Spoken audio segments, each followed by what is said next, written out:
کہ ہم اپنے نفس کی دشمنی کا بدلہ بظاہر اچھائیوں کو پیش کر کے لوگوں سے لیا کرتے ہیں.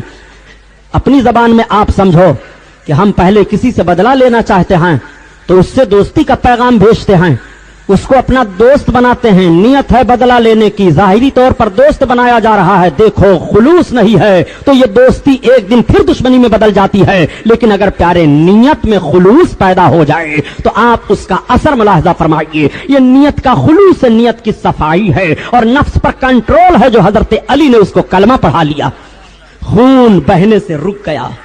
نیت پاک و صاف ہو تو خون کا دھارا رک جاتا ہے. آؤ نیت کی بات آ گئی تو ایک بات اور میں عرض کرتا چلوں. عالمگیر رحمت اللہ تعالی علیہ جنہوں نے ہندوستان کی سرزمین پر 50 سال کے قریب افغانستان کے سرحد سے لے کر کے تبت کی وادی تک حکومت کی ہے, جن کا کوئی حفاظتی دستہ نہیں تھا اپنے طور پر کہ ان کی حفاظت کے لیے لشکر کے لوگ ساتھ میں چلتے رہیں. عالمگیر رحمت اللہ تعالی علیہ کسی جنگ پر جا رہے ہیں. کسی نے کہہ دیا عالمگیر رحمت اللہ تعالی علیہ سے کہ ایسے ایسے بہروپیے ہیں کہ عالمگیر سلطان آپ ان بہروپیوں کو نہیں پہچان پائیں گے. آپ نے کہا دیکھو میری نگاہ ایسی ہے کہ ایک بار میری نظر جس پر پڑ جاتی ہے میں اس کو پہچان لیتا ہوں. وہ کسی بھی حالت میں آئے میں پہچان لیتا ہوں. رات کی تاریکی میں آئے تو بھی میں اسے پہچان لیتا ہوں, دن کے اجالے میں آئے تو بھی میں پہچان لیتا ہوں. کسی نے کہہ دیا حضور ایک بہروپیہ ہے, وہ اپنا روپ بدلتا رہتا ہے, پہچاننا مشکل ہو جائے گا. آپ نے فرمایا بلایا جائے بہروپیے کو. بہروپیہ بلایا گیا. آپ نے دیکھا, کہا میں اسے فقیرانہ لباس پہن کر کے اس نے پتہ لگایا کہ عالمگیر کس راستے سے لشکر اسلامی کو لے کر کے آگے بڑھیں گے اپنے لشکر کو. جا کر کے ایک پہاڑی پر وہ بہروپیہ ایک چھوٹی سی کٹی بناتا ہے, اس جھوپڑے میں بیٹھ جاتا ہے, اللہ اللہ کا نعرہ لگانے لگتا ہے. عرصہ گزر گیا, پورے علاقے میں مشہور ہو گئی کہ ایک فقیر آیا ہوا ہے, اس کو دنیا سے کوئی مطلب نہیں ہے, وہ نہ کسی سے ملتا ہے نہ کسی کو ملنے دیتا ہے, صرف وہ عبادت و ریاضت میں رہتا ہے, اس کی زبان پر ہردم اللہ اللہ کا نعرہ رہتا ہے. عالمگیر اپنے لشکریوں کو لے کر کے ادھر سے گزر رہے تھے, انہیں بھی اطلاع ملی تو عالمگیر رحمت اللہ تعالیٰ علیہ کو بزرگوں سے بڑی محبت تھی. عالمگیر رحمت اللہ علیہ کو بزرگوں سے بڑا پیار تھا, وہ بزرگوں کا بڑا احترام کیا کرتے تھے, ان کی دعائیں لیا کرتے تھے. حالانکہ عالمگیر رحمت اللہ علیہ اپنی صدی کے مجدد اعظم ہیں. عالمگیر رحمت اللہ تعالیٰ علیہ نے تجدیدی کارنامہ انجام دیا ہے, اور اعلیٰ حضرت کا تجدیدی کارنامہ یہ ہے کہ بھارت ہی کی سرزمین سے عالمگیر رحمت اللہ تعالیٰ علیہ نے 500 علماء کو اکٹھا کیا تھا اور ایک کتاب لکھوائی تھی فقہ حنفی میں جس کا نام فتاوی عالمگیری ہے. آج وہ کتاب ساری دنیا میں فقہ میں چل رہی ہے اور مستند ہے. سلطنت اسلامیہ بھی جہاں ہے وہاں پر بھی آج وہ فقہ کی کتاب رکھی رہتی ہے, اس سے انصاف کیا جاتا ہے, اس سے شرعی مسائل بتائے جاتے ہیں. یہ ہمارے ہندوستان کو یہ فخر حاصل ہے کہ عالمگیر نے اسی سرزمین پر رہ کر کے 500 علماء کی جماعت سے فتاوی عالمگیری کی ترتیب دلوائی ہے. اپنے وقت کے عالمگیر مجدد اعظم ہیں, ایسے ویسے نہیں ہیں. عالمگیر کو کشف بھی حاصل ہے. حضرت عالمگیر رحمت اللہ تعالیٰ علیہ چلے جا رہے ہیں, کسی نے کہہ دیا یہی ایک جھوپڑا پہاڑی کے بیچ میں پایا جا رہا ہے, ایک فقیر وہاں پر ہے. عالمگیر رحمت اللہ علیہ نے فرمایا چلو زیارت کر لی جائے, دعا لے لی جائے. عالمگیر آگے بڑھے, اطلاع دی گئی فقیر کے جھوپڑے کے دروازے پر کسی نے کھڑے ہو کر کے کہا شہنشاہ ہندوستان اورنگزیب عالمگیر آ رہے ہیں. تب تک آواز دیا فقیر نے یہاں کسی شہنشاہ کی ضرورت نہیں ہے, میں ایک بے نوا فقیر ہوں, مجھے اپنے جھوپڑے میں پڑے رہنے دو, کوئی ضرورت نہیں ہے. لوگوں نے کہا حضور فقیر تو آنے کی اجازت نہیں دیتا ہے. عالمگیر کی محبت اور بڑھ گئی, ان کا قدم اور آگے بڑھا. آگے بڑھ کر کے جھوپڑے پر کھڑے ہوئے دروازے پر آپ نے السلام علیکم کہا. فقیر نے سلام کا جواب دیا.